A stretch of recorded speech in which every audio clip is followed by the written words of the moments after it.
If you're taking ibuprofen every week for pain, here's a dangerous question. What if you're not treating inflammation, but rehearsing it? Most people believe inflammation is the problem. So when their knees hurt or their back tightens, they suppress it. The pain fades. Case closed. But inflammation is not the enemy. It's your body's fire alarm. And when you shut off the alarm without putting out the fire, the damage doesn't stop. It spreads quietly, invisibly, systemically. Here's what almost no one tells you. Most common anti-inflammatory drugs mainly block a single pathway. But inflammation isn't controlled by one switch. It's regulated by multiple biological circuits working together. If those circuits stay active, the fire keeps burning beneath the surface. Now this is where it gets fascinating. A natural compound found in turmeric has been shown to influence 4 major inflammatory pathways at the same time. But even that won't save you unless you identify and eliminate the 5 hidden root drivers that keep turning inflammation back on. In this video, I'll show you exactly what they are and how to shut them down at the source. Here's the biggest misconception about inflammation. People think it's the disease. It's not. Inflammation is a response, a defense mechanism, a biological survival strategy designed to protect you. When you twist your ankle, inflammation helps repair tissue. When bacteria invade, inflammation mobilizes immune cells. In the short term, it's life-saving. The problem begins when inflammation becomes chronic. And this is where modern medicine often gets it wrong. Most conventional approaches focus on suppressing inflammatory chemicals, prostaglandins, COX enzymes, pain mediators. Drugs like ibuprofen, naproxen, and others are designed to block these signals. And yes, they reduce pain, sometimes dramatically. But here's the uncomfortable truth. Blocking inflammatory messengers is not the same as removing the trigger that's activating them. It's like cutting the wires to a smoke detector instead of extinguishing the fire. The signal disappears, the fire does not. Over time, if the underlying drivers continue to stimulate your immune system, inflammation doesn't resolve. It lingers at a low-grade level, what we call chronic systemic inflammation. And chronic inflammation is not just about joint pain. It's associated with heart disease, metabolic syndrome, insulin resistance, neurodegeneration, autoimmune conditions, even certain cancers. So what's really turning these inflammatory circuits on in the first place? Based on the core data we're discussing today, there are 5 major root drivers that repeatedly activate inflammation at the cellular level. First, insulin resistance. When your blood sugar spikes constantly, your cells become less responsive to insulin. This metabolic stress alone activates inflammatory pathways. Second, mitochondrial dysfunction. Your mitochondria are the energy factories inside your cells. When they're damaged, often from poor diet, toxins, or chronic stress, they generate excess reactive oxygen species, which fuel inflammation. Third, oxidative stress. When free radicals outnumber antioxidants, cellular structures become damaged, triggering immune activation. Fourth, gut permeability, sometimes called leaky gut. When the intestinal barrier is compromised, bacterial fragments can enter circulation, constantly stimulating the immune system. And fifth, chronic hidden infections. Viral, bacterial, or even fungal burdens that never fully resolve can keep your immune system in a state of alert. Now here's why this matters. If you don't address these root drivers, you can suppress inflammation temporarily, but your body will keep reigniting it. This is why some people feel temporary relief from medication only for symptoms to return, because the fire was never extinguished. It was only muted. In the next section, I'm going to break down what's actually happening inside your cells and why targeting multiple inflammatory switches at once makes a fundamental difference. Now let's go deeper, but I promise to keep this simple. Inside your body, inflammation is controlled by molecular switches. Think of them like control panels in a power station. When they're turned on briefly, they help you heal. When they stay on too long, they overload the entire system. One of the most important switches is something called NF-kappa B. Don't let the name intimidate you. Imagine NF-kappa B as a master fire alarm inside your cells. When it's activated, it tells your DNA to produce inflammatory chemicals, cytokines, enzymes, signaling proteins. In the short term, that's helpful.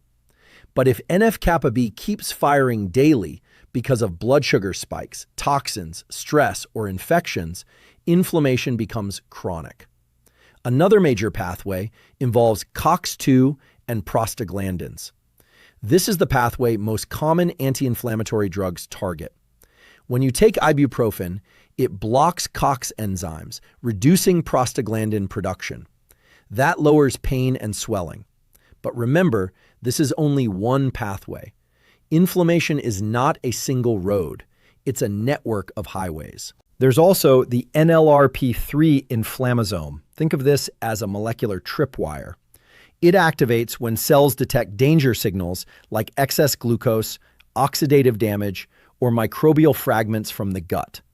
Once triggered, it amplifies inflammatory signaling dramatically. Then we have oxidative stress itself. Your cells constantly produce reactive oxygen species, tiny, unstable molecules. In small amounts, they're normal. But when mitochondria are damaged or overloaded, reactive oxygen species accumulate. These molecules damage proteins, lipids, and even DNA.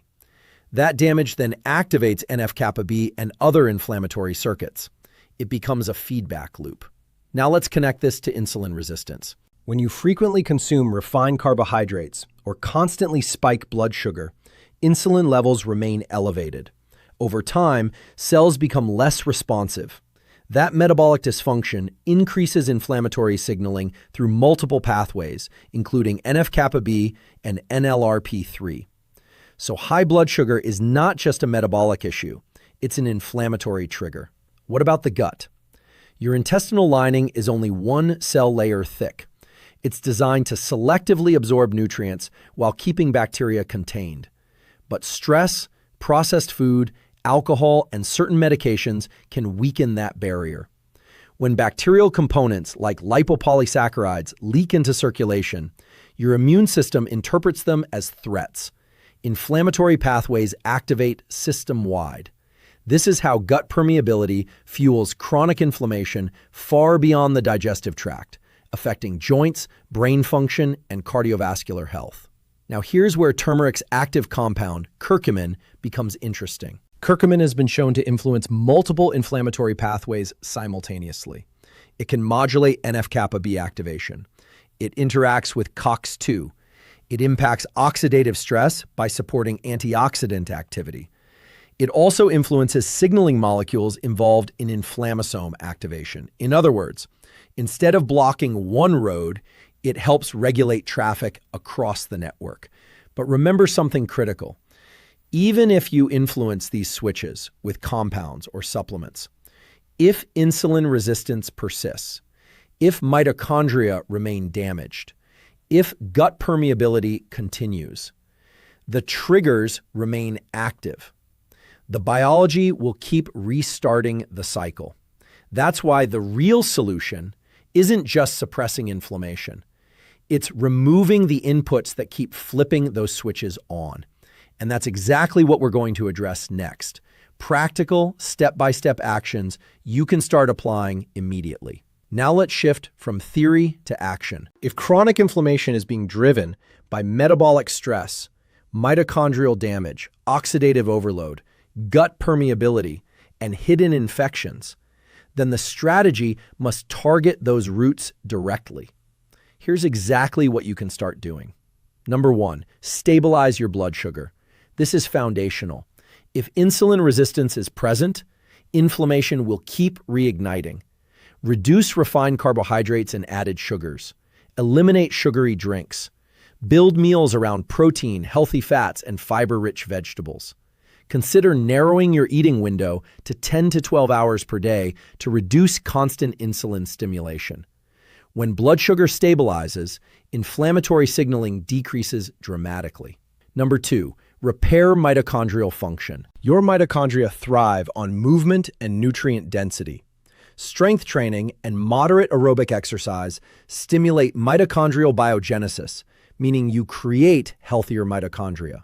Prioritize sleep, because deep sleep is when mitochondrial repair accelerates. Nutrients like magnesium, B vitamins, and omega-3 fatty acids support energy metabolism. Without functional mitochondria, oxidative stress persists. Number 3, lower oxidative stress. This means increasing antioxidant capacity through whole foods, not just supplements. Focus on deeply colored vegetables, berries, cruciferous vegetables, and herbs. This is where turmeric becomes relevant. Curcumin can support multiple inflammatory pathways, but it works best in the context of an anti-inflammatory lifestyle, not as a replacement for one. Number 4, heal the gut barrier. Remove irritants first. Ultra-processed foods, excessive alcohol, and unnecessary NSAID overuse. Increase fiber intake gradually to support beneficial gut bacteria. Fermented foods can help restore microbial balance. If gut permeability improves, immune activation drops significantly. Number 5, reduce chronic immune triggers. This includes addressing sleep deprivation, unmanaged stress, and possible unresolved infections. Chronic psychological stress alone activates inflammatory pathways through cortisol dysregulation. Simple practices like daily sunlight exposure, consistent sleep schedules, and resistance training reduce inflammatory load more than most people realize. Number 6, use targeted support strategically. If you choose to use curcumin, look for bioavailable formulations. But understand this clearly. Supplements assist biology. They do not override poor metabolic habits. The real power comes from removing the triggers that activate NF-kappa B, COX-2, and inflammasome pathways in the first place. When you stabilize metabolism, protect mitochondria, support antioxidants, repair the gut, and reduce immune triggers, inflammation doesn't need to be suppressed. It naturally resolves. You're not fighting your body. You're aligning with how it was designed to function. Now, here's something most people miss. If chronic inflammation is being driven by insulin resistance and metabolic dysfunction, then your blood sugar may be the real silent trigger behind your pain, fatigue, and long-term disease risk. And that opens up a much bigger conversation. In the next video, I'm going to break down exactly how insulin resistance develops, even in people who aren't overweight, and the early warning signs almost everyone ignores. Click on that video now because understanding this could change the trajectory of your health.